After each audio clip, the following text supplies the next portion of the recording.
ये राष्ट्रीय प्रदेश के कार्यकारिणी की जो ये मीटिंग कर रहे हैं आप, जो प्रेस कॉन्फ्रेंस कर रहे हैं, ये इसका क्या उद्देश्य है और क्या वार्ता है? जी जी, मेरा नाम सरिता शर्मा अरोड़ा और राष्ट्रीय हिंदू शक्ति संगठन की राष्ट्रीय अध्यक्ष महिला हूँ। हमारे संगठन का उद्देश्य राष्ट्र के हिंदुओं को की शक्ति को संगठित करना है। एक मंच पे आए हिंदुओं के सम्मान के लिए और राष्ट्र के सम्मान के लिए हम लोगों ने एक संगठन बनाया है, जिसका नाम हमने राष्ट्रीय हिंदू शक्ति संगठन दिया है। इसमें हम लोग सभी हिंदुओं को धर्म और देश के प्रति जागृत करके जो राष्ट्र भावना के लिए प्रेरित। इससे पहले भी कोई कार्यक्रम हुए हैं आपके जो हिंदू जागृति के अभियान के? सर, हमारे 23 स्टेट्स में हमारा राष्ट्रीय हिंदू शक्ति संगठन कार्य कर रहा है और जब भी कोई हिंदुओं के प्रति कोई भी समस्या होती है, कोई भी ऐसा कार्य होता है जो वो लोग नहीं सॉल्व कर पाते हैं, तो वहाँ राष्ट्रीय हिंदू शक्ति संगठन खड़ा होकर हिंदुओं के कार्य को उसको सुलझाने के लिए वहाँ प्रयास करता है। आज जैसे आप देख रहे हैं कि हिंदुओं के प्रति काफ़ी कुछ जो है एक अश्लील हरकतें की जा रही हैं या गौ माता के ऊपर कार्य नहीं पूरा हो पा रहा है, तो आप क्या कहना चाहते हैं कि कैसे इसको संगठित करेंगे? जी, बड़ा निंदनीय है कि गौ माता की हत्या हो रही है या क्रूरता उन पर की जा रही है। तो मैं अपने सभी हिंदू भाइयों को, हिंदू वीरों को इसके लिए प्रेरित करती हूँ कि वो सड़कों पे आकर इसके खिलाफ आवाज़ उठाएं, इस कार्य के विरुद्ध आवाज़ उठाएं और सरकार को जगाएं। और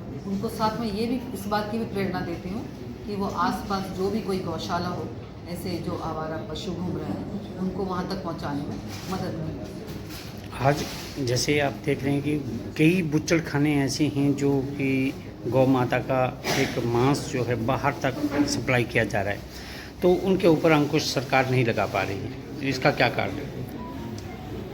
देखिए, बहुत भ्रष्टाचार है। 75 साल से लोगों के रोम रोम में भ्रष्टाचार जमा हुआ है।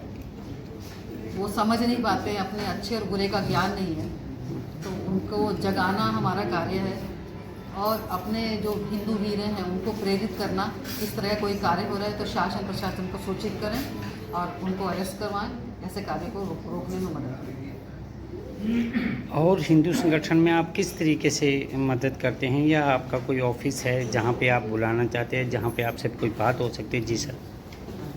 इन सबके लिए ना जी हमारा एक प्रयास, हमारे संगठन का नाम है राष्ट्रीय हिंदू शक्ति संगठन। इसमें नेशनल स्तर पर हिंदुओं को संगठित करने का काम करते हैं। जैसे मैं आपको बता दूं कि हमारे पंजाब में हमने एक हिंदू महापंचायत के नाम से संगठन खड़ा कर रखा है। उसमें लगभग 65 संगठनों के जो लोग ऑलरेडी काम करते हैं, रजिस्टर्ड बॉडीज़ हैं, वो अपने अपना काम करते हैं, लेकिन उनको एक झंडे के नीचे, एक बैनर के नीचे राष्ट्रीय हिंदू शक्ति संगठन लेकर के आया। और आपने बुच्चड़ खानों की बात की, आपके पास डेराबस्सी में 5 बुच्चड़ खाने हैं और डेराबस्सी का जब सबसे पहला बुच्चड़ खाना लगा तब से हम लोग उसका विरोध करते आ रहे हैं। मैंने खुद उसके लिए आंदोलन चलाए, जेल भी काटी, बहुत से काम किए। गौ रक्षा के लिए डेराबस्सी में अगर बुच्चड़ खाने हो गए तो डेराबस्सी में 5 हमने गौशालाएँ भी खोली ताकि गौधन का बचाव किया जा सके।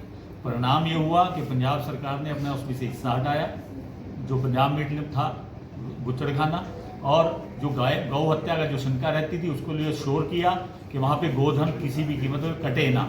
2-3 बार ऐसा हुआ, चोरी छिपे वहाँ होने का प्रयास हुआ, तो हमारे संगठन के कार्यकर्ता आधी रात में भी जाकर खड़े हुए और उसको हाईलाइट भी किया आपकी मीडिया के माध्यम से। उस बात के प्रमाण है। और यहाँ तक के राष्ट्रीय हिंदू शक्ति संगठन अपने हिंदुओं के अंदर अपनी राष्ट्र भावना, अपने सनातन को जागृत करना और गलत लोगों का विरोध करने की भावना पैदा करने का काम करता है। हमारे क्षेत्र में पंजाब के अंदर एक मौलवी ने अपनी मस्जिद से जुम्मा की नमाज के बाद एक घोषणा कर दी कि हमारे क्षेत्र में हिंदुओं ने हमारे घरों पे हमला करना है, हमारी बहु बेटियों की इज्जत लूटनी है और हम उनका विरोध करेंगे, सब इकट्ठे हो जाओ। जैसे ये वीडियो वायरल हुई, हम लोग सब इकट्ठे हो गए, सभी संगठन इकट्ठे हो गए। उस मौलवी को हार के मीडिया के सामने गलती की माफ़ी मांगनी पड़ी और उसने खुद कबूला कि ये सारा कुछ ऑनलाइन आपके गूगल पे पड़ा हुआ है।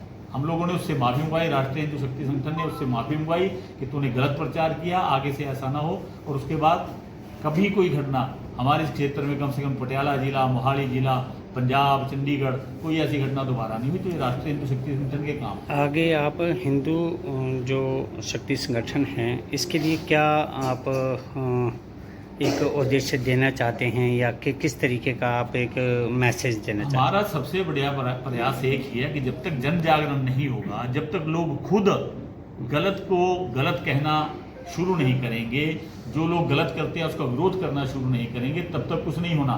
सरकारों के बलबूते हम सारे काम नहीं कर सकते। सरकारों की एक सीमा है।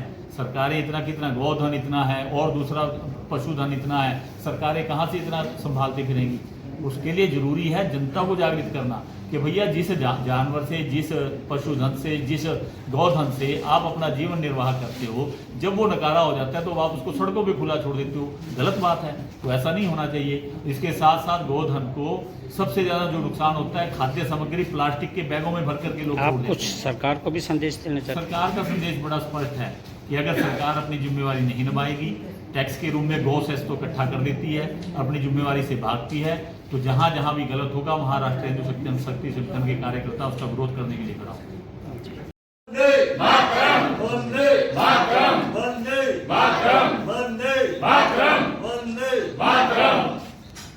एक बार फिर जय श्री राम। भारत माता की जय। भारत माता की जय।